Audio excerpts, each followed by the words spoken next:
Bonjour à toutes et à tous, bienvenue dans cette nouvelle édition du Minimac de la lettre de l'acheteur en partenariat avec place-de-la-bourse.fr, le bimensuel dédié au monde agricole et aux matières premières agricoles. Au programme cette semaine, nous ferons tout d'abord un tour de l'actualité de ces 15 derniers jours, puis nous retrouverons l'excellent Mathieu Driol pour l'analyse technique de ces comos du jour dédié aujourd'hui au blé et au colza. Et puis en fin d'édition, nous vous diffuserons la première partie d'une interview extrêmement intéressante de Christophe Dequidt. Christophe qui est considéré comme le globe-trotteur de l'agriculture. Voilà, restez bien avec nous pour cette interview. Mais donc en ouverture de notre mini-mag, eh bien il est temps d'aborder l'actualité via des articles puisés sur le site internet de la lettre de l'acheteur.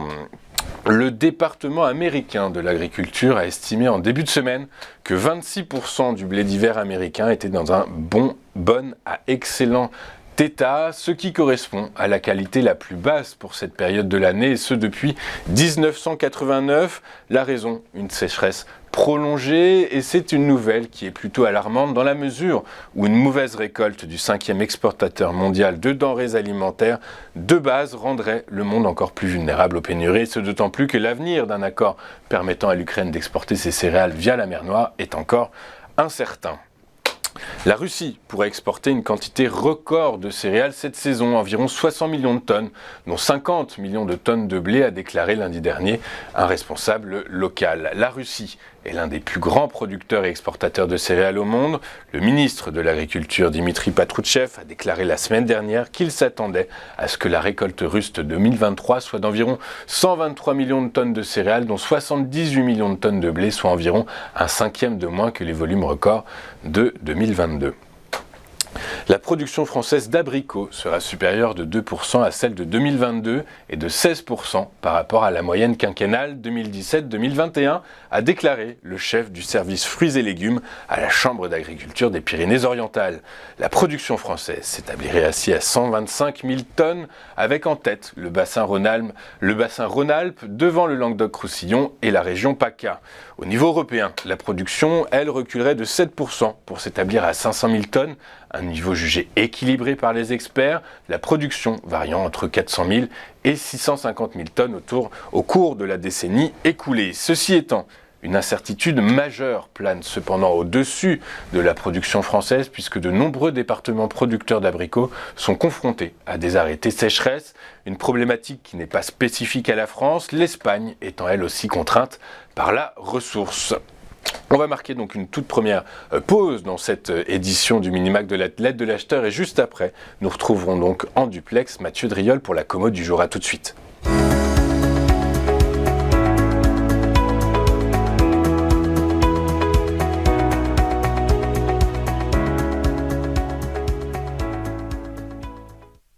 Nous sommes de retour dans cette édition du Minimac de la lettre de l'acheteur, le magazine dédié au monde agricole et aux matières premières agricoles. Et désormais, il est l'heure de retrouver le Pelé de l'analyse technique.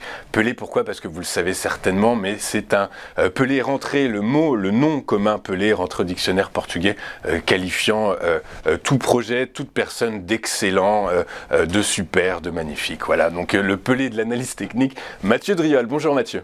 Bonjour Louis-Antoine. Bonjour, merci beaucoup Mathieu d'être avec nous ce matin comme tous les 15 jours pour la commo du jour. Alors on va commencer votre commo par le blé tendre qui est enfermé, coincé dans une spirale déflationniste, très probablement parce que la Russie annonce des récoltes records et met sur le marché des millions et des millions de tonnes de blé.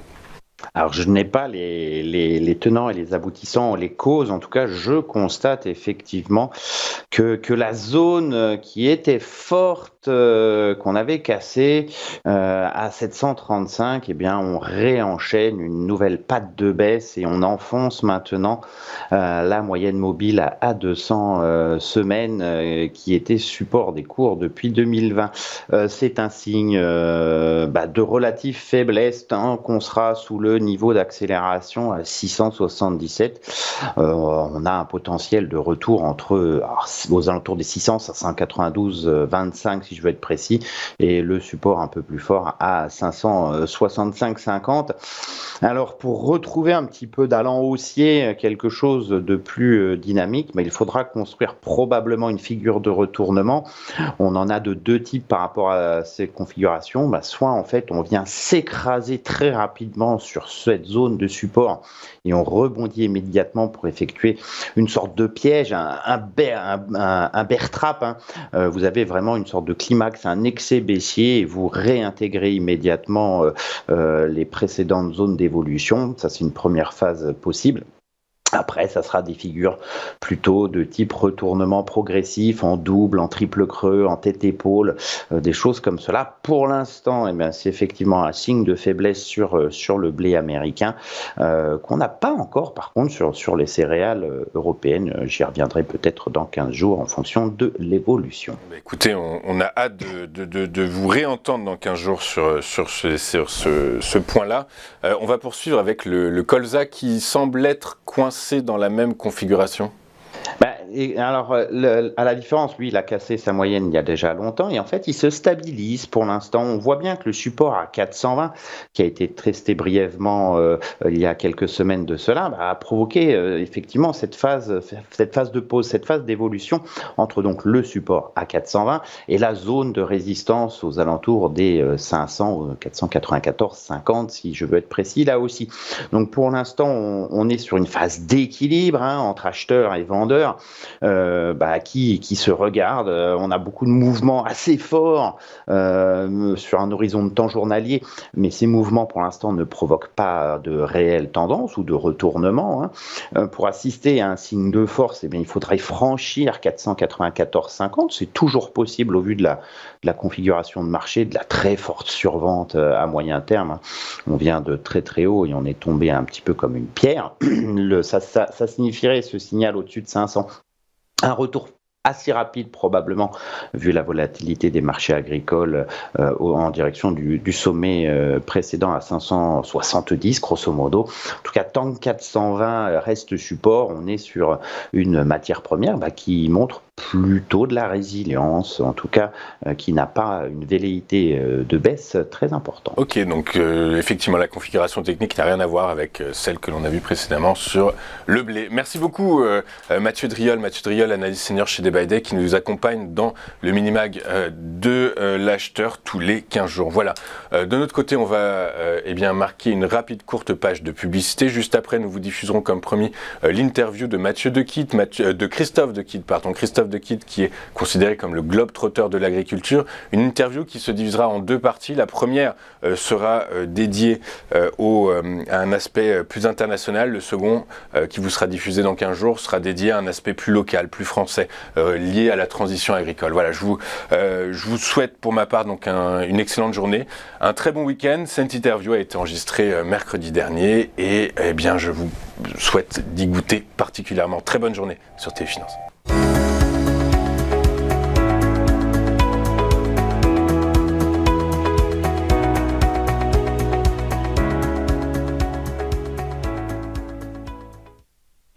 Nous sommes de retour sur le plateau de TV Finance pour cette nouvelle édition du Mini-Mag de la lettre de l'acheteur, le magazine dédié au monde agricole et aux matières premières agricoles. Et pour l'heure, il est désormais temps de recevoir sur le plateau de TV Finance le globe-trotter de l'agriculture. Je pense à Christophe de Kidd. Bonjour Christophe. Bonjour. Bonjour, merci beaucoup Christophe d'avoir accepté notre invitation. Vous êtes diplômé de l'Institut des hautes études de droit rural et d'économie agricole. Vous avez été journaliste, directeur de la communication de grands groupes agricoles et agroalimentaires. Vous avez été créateur du campus Triangle, qui est un institut de formation pour jeunes agriculteurs. Et aujourd'hui, vous êtes président de Christophe de Kidd Communication, une entreprise chargée de mettre en place des conférences, de réfléchir à des cours et en gros au partage du savoir-être et du savoir-faire en ce qui concerne le monde agricole. Bravo, monsieur, pour tout ça. Merci. Simplement, quand on a les cheveux blancs comme moi, on a envie de partager un savoir-faire, un savoir-être, voir quelques expériences et c'est plutôt sympa. Écoutez, merci en tout cas Christophe d'avoir accepté accepté notre invitation. On va commencer votre intervention. On va commencer par vous écouter sur un volet très international, la guerre, on sait tous que la guerre en Ukraine a eu des répercussions, notamment sur les prix des matières premières agricoles. Mais est-ce que, dans quelle mesure la guerre en Ukraine a-t-elle complètement déréglé le marché mondial des produits agricoles ?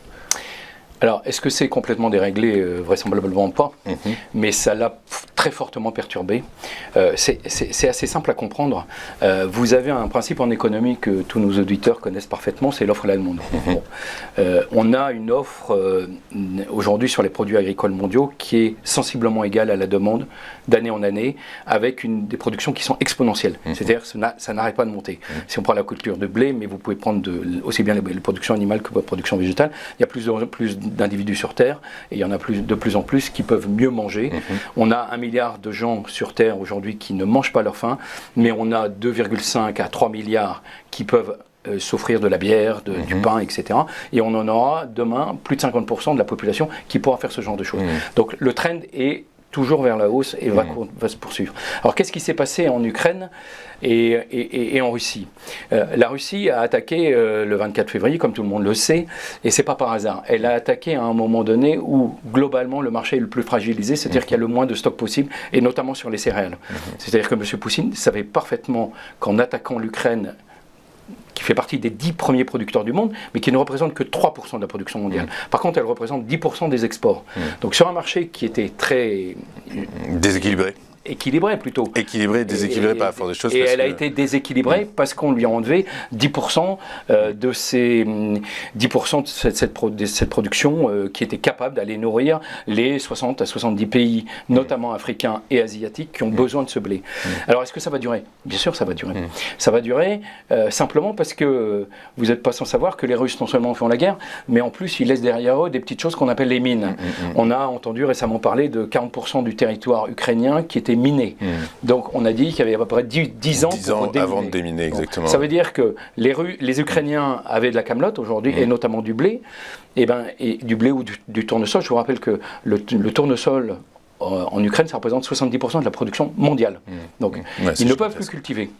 C'est pour ça que lui, il a explosé. Ils ne peuvent plus cultiver, ils ne vont pas pouvoir cultiver pendant peut-être pas une décennie, mais pendant plusieurs années.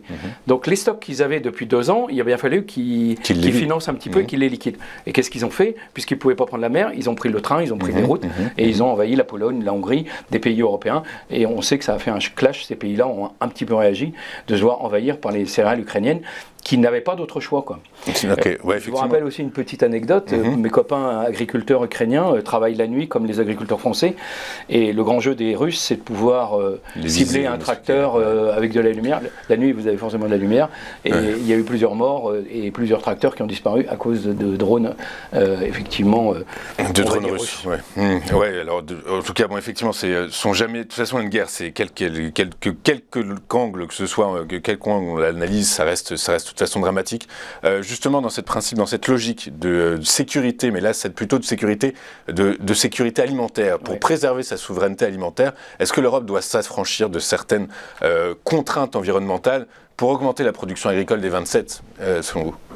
Alors, c'est vraiment un vaste débat, parce que vous avez l'homme que je suis, père, grand-père, bien évidemment, vous dit on ne peut pas continuer comme ça au niveau de la planète par rapport au CO2, et l'agriculture est un des facteurs qui effectivement pollue la planète sur le CO2. Bon, ok, mais je ne sais pas si vous avez remarqué, moins de 8 jours après la guerre en Ukraine, vous avez le président de la présidence de la République française, qui était aussi président de l'Europe, a réuni ses partenaires pour leur dire, mais si on n'a pas de quoi faire manger la population mondiale, on aura un autre phénomène qui est des révolutions un peu partout. Bon, donc on est vraiment dans le débat entre écologie, environnement, lutte contre le changement climatique et l'économie alimentaire, mais aussi géopolitique du monde.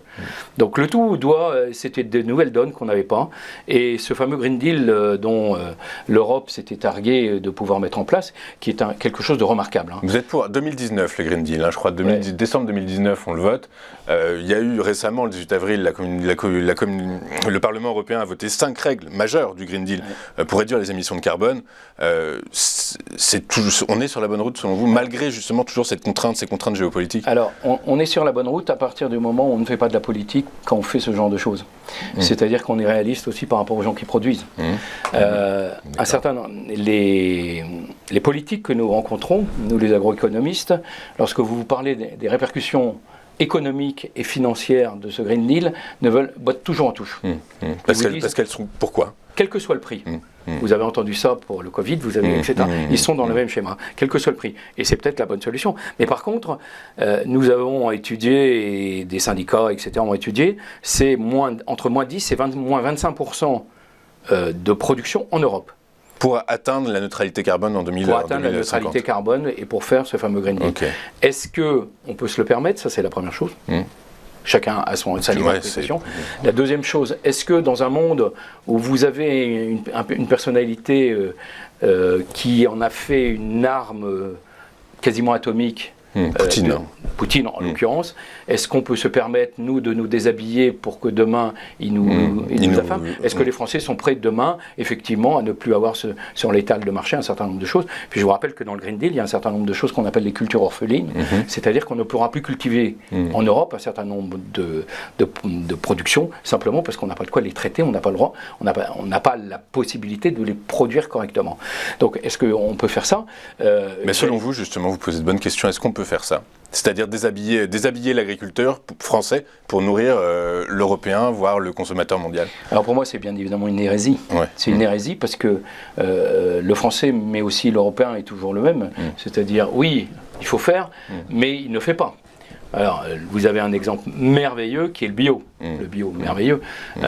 Puisque, moi, je me souviens, il y a déjà 10 ans, j'ai mis en garde un certain nombre de mes copains agriculteurs, mais aussi un certain nombre de politiques français, en leur disant, attention, vous voulez du bio. Il y a notamment un type qui voulait être président de la République, que je ne citerai pas, qui avait édicté, pour avoir quelques voix, 50% de bio en Saône-et-Loire. Bon. Moi, je peux édicter tout ce que vous voulez. Le pays qui fait le plus de bio au monde s'appelle l'Autriche. Il fait partie de la communauté européenne. Et aujourd'hui, le marché 28% des terres autrichiennes sont en bio, ce qui représente 24% du marché, puisque vous perdez 20 à 30% de production en faisant du bio. Et je vous rappelle que le bio est aussi fortement demandeur de pesticides, contrairement à ce que les gens croient, et fortement demandeur de CO2, puisque vous utilisez beaucoup plus de tracteurs, vous utilisez... Ouais, donc à l'heure de la transition agricole, ce qu'on verra un peu plus tard, c'était pas la bonne solution. J'en sais rien, toujours est-il que quasiment toutes les filières autrichiennes de bio sont en dépôt de bilan. Le pays où on mange le plus de bio dans le monde est le Danemark. On est entre 10 et 12% suivant les années. Ça stagne depuis 10 ans et ça a plutôt tendance à régresser. Je vous rappelle qu'en France, pour la première fois, ça a régressé l'année dernière. Mais donc ça veut dire qu'on ne doit pas s'affranchir des contraintes environnementales qu'on était en train de mettre en place jusqu'à la guerre en Ukraine. Il faut continuer à travailler dans ce sens-là, en fait. Il faut continuer, mais il faut aussi raison garder. C'est-à-dire qu'on a trouvé des systèmes de production qui s'appellent l'agriculture raisonnée. Les bio sont fondamentalement contre, puisqu'on subventionne aujourd'hui une agriculture dite raisonnée, qui utilise beaucoup moins de pesticides, qui gère ses intrants de façon considérable, que ce soit les engrais, etc., et qui vous propose des produits, quasiment... je ne vais pas dire identique parce que je vais me faire lyncher par les bio, mais qui proposent des produits sains, loyaux et marchands, et surtout qui ne s'interdisent pas, à un moment donné, de pouvoir utiliser un produit qui permet de produire. Le gros problème du bio, il y a plusieurs problèmes, mais l'un des problèmes des bio, c'est que s'il y a une catastrophe liée à une maladie, on va laisser tout pourrir, quoi. Et on se dit, la nature a voulu que. Mais la nature, elle fait aussi qu'il y a 1 milliard d'individus qui meurent de faim. Je vous rappelle quand même qu'il y a 5 ans, il n'y avait que 850 millions de personnes qui mouraient de faim sur Terre, que cette courbe ne faisait que descendre. La courbe des obèses montait. C'est drôle, hein.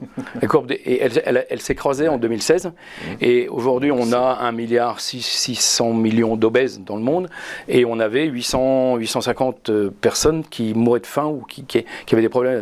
Et cette courbe est repartie à la hausse. Alors, réchauffement climatique, est-ce que l'obésité c'est forcément lié à une surconsommation Pas forcément, c'est une maladie aussi. Non mais attendez, vous parlez des obèses ? Ouais. Ah oui, les obèses, c'est sans doute effectivement une surconsommation, une mauvaise consommation, une mauvaise éducation. Si vous buvez du soda... À longueur de journée, effectivement, inévitablement, on a des problèmes. Mais alors, de toute façon... on va faire un petit jeu. Les 3 pays où il y a le plus d'obèses dans le monde sont des pays occidentaux, j'imagine. Allez-y, comme ça. L'Australie, les États-Unis et la Grande-Bretagne. Eh ben voilà, il y en a un de bon. Le premier, c'est le Mexique. Ouais, le Mexique. Ouais. Le Mexique, parce qu'on mange très gras, etc. Le deuxième, c'est la Chine. Le troisième, c'est les États-Unis. Donc ça vous donne un ordre d'idée. Et la Chine, essentiellement, parce qu'ils mangent beaucoup de gras, et ils mangent dans la rue, et ils mangent... enfin, je sais pas si vous avez... Il n'y a plus de cuisine en Chine. Okay. Voilà, dans les appartements chinois, il n'y a plus de cuisine, puisque le mètre carré est tellement utilisé pour loger des gens qu'il n'y a plus de cuisine. Donc on comprend qu'a priori, l'Europe rencontre des difficultés du fait de questions géopolitiques. Inévitablement, les progrès qui ont été faits jusqu'à présent ne doivent pas être mis de côté. Je comprends aussi également... D'autant plus, je me permets de vous interrompre, que nous sommes considérés en France comme l'agriculture la plus vertueuse du monde depuis 3 ans. Et pas par n'importe qui, ça s'appelle The Economist, qui étudie globalement sur un panel de... Ouais, donc on peut pas remettre le modèle français peut pas être remis en cause en fait, finalement, par la force des choses. Il peut être amélioré, bien évidemment. Il peut être amélioré, mais est-ce qu'il doit... Mais peut-être pas maintenant, justement. Peut-être qu'il devrait être mis un peu sous pause en ce moment pour pouvoir... On est peut-être dans une période de transition aussi également entre un mode de consommation raisonné, entre un mode de consommation à outrance et un mode de consommation un peu raisonné. On dit souvent qu'il faut éduquer le consommateur français. Peut-être que avant de basculer dans un nouveau modèle de production, un nouveau modèle économique, il faut que le consommateur français soit éduqué. Vous qui avez créé justement un institut de formation, qui donnait des cours... Le consommateur n'a aucune idée d'un prix de production sur un produit. Mais aucune. Et donc ce prix, il est issu de plusieurs intermédiaires. Parfois, il y en a même énormément. Beaucoup trop, j'en sais rien. Mais rappelons-nous que ce merveilleux consommateur français, il y a le Covid, on ferme les grandes surfaces, se rue dans les fermes et trouve que le local est merveilleux. Tout d'un coup, on retrouve une virginité à l'agriculture, c'est bon paysan. Et là, on s'en fout des pesticides, des machins, enfin, de tout ce qu'on lui targue de pouvoir donner. On retrouve, et Christiane Lambert le disait bien, c'est marrant comment pendant 6, 8, 10 mois, et moi j'ai des très bonnes copines qui font les courses, mais des copains aussi qui font des courses, qui me disent la grande surface c'est réouvert. Et ils sont refilés. Ouais, c'est la résilience de l'être humain après un choc, c'est ce qui se dit. C'est comme ça que ça a été un peu analysé. Mais effectivement, avant les confinements, le local était publicité. Les AMAP à Paris avaient été tous les coins de rue. Oui. Et puis maintenant, finalement, tout le monde s'est rué dans son centre commercial. On parlait de sécurité alimentaire. Contre, ils reviennent sur du local. C'est ça, donc ça veut dire ce qui fait. Mais la grande consommation, la grande distribution a toujours été un peu, depuis quelques années sur le local. Oui, sauf qu'elle a joué le marché du bio. Ouais, tant qu'en termes marketing. Et là, le bio, vous dites que dans grande surface. On sera à 6. Il y a un marché. Il y a un marché pour le local, il y a un marché pour le véganisme, il y a des marchés pour tout. Mais à raison garder, c'est-à-dire quand vous avez 6% en bio, il reste quand même 94%. Et alors, pourquoi flinguer les 14%, 94% pour les 6%? Donc, on est bien d'accord, hein, le bio a ses vertus, etc. etc. Autant je suis très inquiet sur les véganes, qui un jour finiront à l'hôpital. La mode du véganisme, ça ne va pas durer longtemps parce qu'ils vont tous se retrouver sous perfusion, parce qu'il va leur manquer du fer, du machin, etc. Par contre, les bio, oui, pourquoi pas. Si vous avez une frange de la population, si vous avez 6% de frange de la population qui est capable de mettre 20 à 30% plus cher sur un produit, pourquoi pas. Mais regardez bien, la grande distribution a abandonné, s'était fait une virginité là-dessus, l'a abandonné progressivement pour revenir sur du local et s'implanter de plus en plus. Intermarché a sa filière de producteurs, Leclerc a sa filière de producteurs, etc. Donc on en arrive à ça, quoi. Merci beaucoup Christophe Dequitte d'avoir été avec nous aujourd'hui. Je rappelle que c'est une interview qui a été enregistrée, qu'elle sera diffusée, elle est enregistrée le 26, elle sera diffusée le 28 avril. Voilà, donc si jamais une grosse actualité est tombée entre-temps, c'est la raison pour laquelle on ne l'aura pas commenté.